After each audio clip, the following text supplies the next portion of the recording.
If this one isn't like the Catalina wine mixer of lacing and tying into existing hardwood floor, then I don't know what is. It may not look like much, but I'll be damned if it didn't turn into a whole lot of much. But there's a lot to do, so let's see what we can get into it on this video. So what I'm working on right now, to the left there, that entire area was the existing kitchen. They had ceramic tile in there. Customers already tore all that out and had everything ready for me when I got here. They took the cabinets, everything out. They're redoing the whole thing. Over there, that far section that we're at now, there was actually a wall that used to be there and two little knee walls. Well, there's one of them, and then there was one over by the front door. So they kind of really opened this place up and made it more like an open concept, which is kind of nice because when I walked in here to look at it, it was definitely kind of odd layout, whoever designed and built the home originally.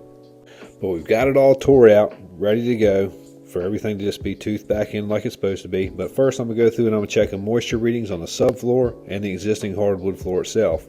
And I'm also going to do the new wood itself too.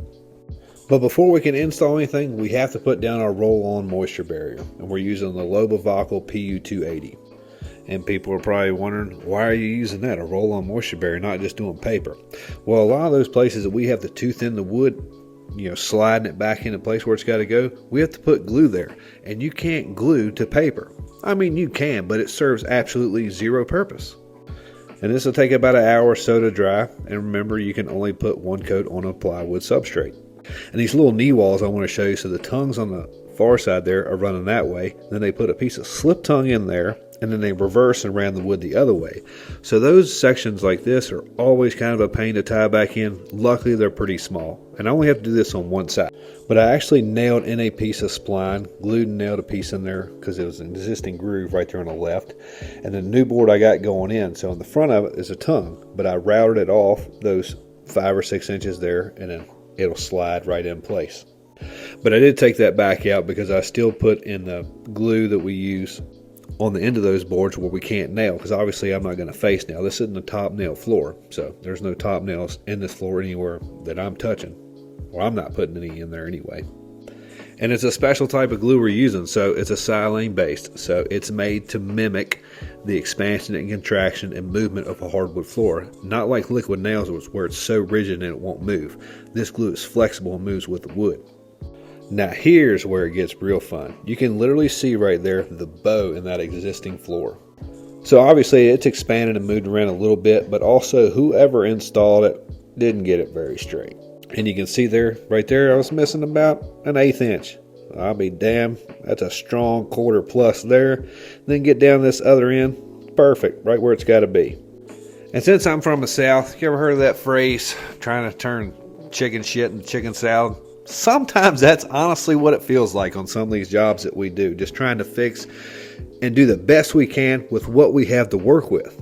Now obviously this isn't going to be perfect, but I'm going to cut that one crooked row straight. On that really long run, nobody's going to notice I cut off a 1/4 inch there in the middle and straightened it up.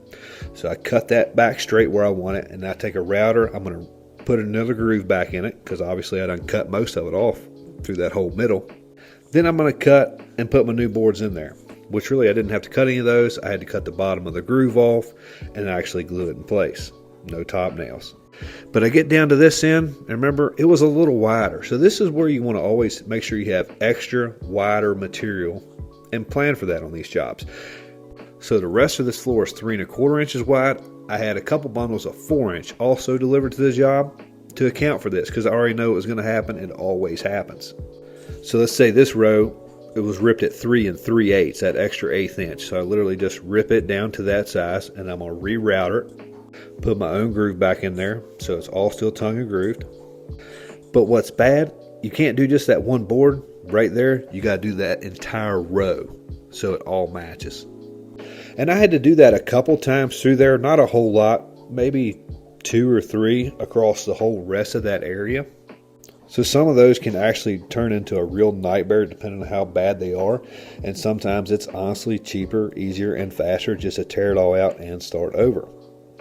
And all this is the end of the first day. So we did this on Monday, so got it all prepped up, cut back where I needed it, a lot of the wood tooth back in place. We still got a little bit more there to install, but that'll actually go pretty quick. and we'll start the next video off with that. Mom also did sand and get some samples down so we can see what color they're going to pick. We got low but easy prime each one of those. The bottom has whitener, the middle has no additive, and the far one has amberizer added to it.